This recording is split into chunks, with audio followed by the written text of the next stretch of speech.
Assalamualaikum warahmatullahi wabarakatuh. Yang terhormat kepada Ibu Zulfikarni sebagai dosen pengampu mata kuliah MKU Bahasa Indonesia beserta teman-teman sekalian.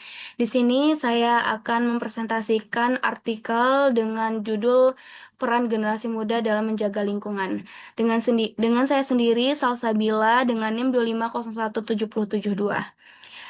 Program Studi Sastra Indonesia.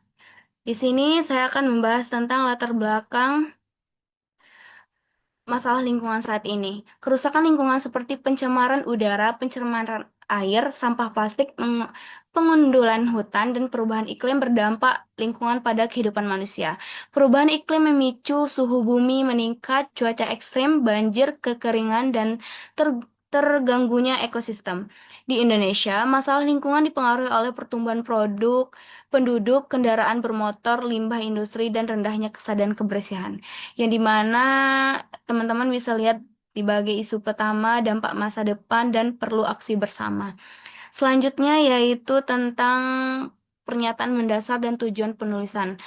Pernyataan mendasar bagaimana generasi muda dapat berperan dalam menjaga lingkungan untuk mendukung pembangunan berkelanjutan.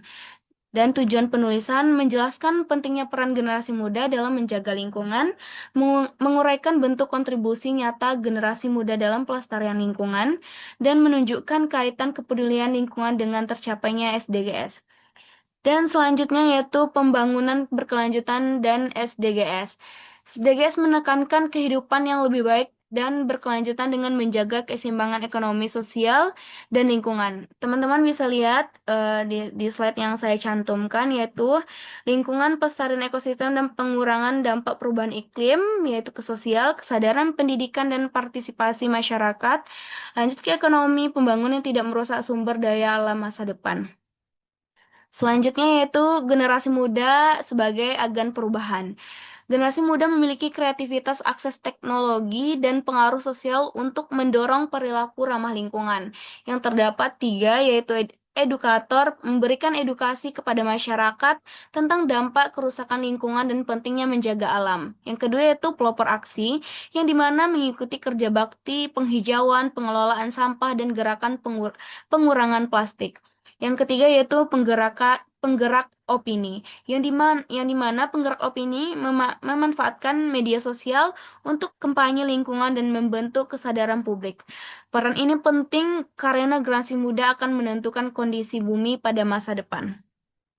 Selanjutnya itu bentuk aksi nyata dalam kehidupan sehari-hari, yang dimana yang pertama itu kurangi plastik sekali pakai, gunakan tumbler, tas kain, dan wadah pakai ulang. Yang kedua yaitu hemat energi, yang dimana hemat energi ini contohnya seperti matikan lampu, kurangi pemakaian listrik, dan gunakan energi secara bijak.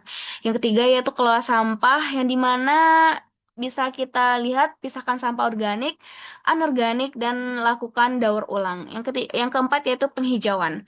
Penghijauan ini menanam pohon untuk membantu menyerap karbon dan menjaga ekosistem. Yang kelima yaitu kerja bakti menjaga kebersihan dan lingkungan bersama masyarakat. Yang keenam yaitu kampanye digital. Sebarkan pesan peduli lingkungan melalui media sosial. Selanjutnya yaitu pendidikan lingkungan dan media sosial. Yang pertama, pendidikan lingkungan.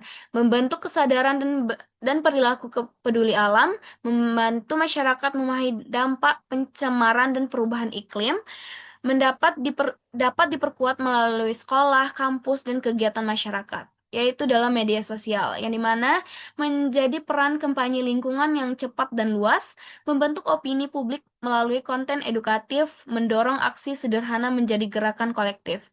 Selanjutnya yaitu tentang kolaborasi menjadi kunci keberhasilan. Masalah lingkungan tidak dapat diselesaikan oleh satu pihak saja, karena kerjasama perlu dibangun agar kebijakan dan aksi lapangan berjalan bersama. Seperti yang teman-teman lihat di sini, yaitu pemerintah, kebijakan pengurangan plastik, penghijauan kota, dan pengelolaan limbah industri.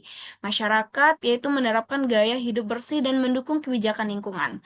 Untuk generasi muda, yaitu menggerakkan edukasi, kampanye digital, dan aksi sosial. yaitu eh, yang dimana kita masuk ke tahap simpulan, yang dimana ada tiga pesan utama dari artikel yang sudah saya buat.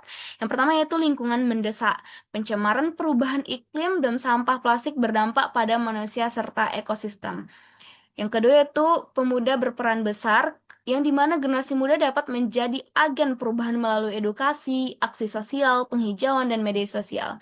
Yang ketiga, SDGs dapat didukung. Pembangunan berkelanjutan tercapai jika kesadaran dan kerjasama terus ditingkatkan. Nah, intinya menjaga lingkungan bukan hanya tugas pemerintah, tetapi tanggung jawab bersama untuk masa depan. Untuk saran dan rekomendasi, yaitu teman-teman bisa lihat di sini. Yang pertama yaitu untuk generasi muda, meningkatkan kepedulian melalui tindakan sederhana, contohnya seperti mengurangi plastik, menghemat energi, menjaga kebersihan, dan aktif dalam kegiatan lingkungan. Yang kedua yaitu untuk lembaga pendidikan, yang dimana memperkuat pendidikan lingkungan agar kesadaran masyarakat terbentuk sejak dini dan menjadi kebiasaan. Yang ketiga yaitu untuk pemerintah, membuat kebijakan yang mendukung pelestarian lingkungan serta memberi edukasi berkelanjutan kepada masyarakat.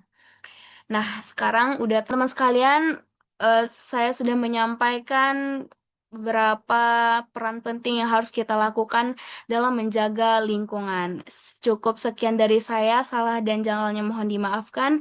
Saya akhiri, wassalamualaikum warahmatullahi wabarakatuh.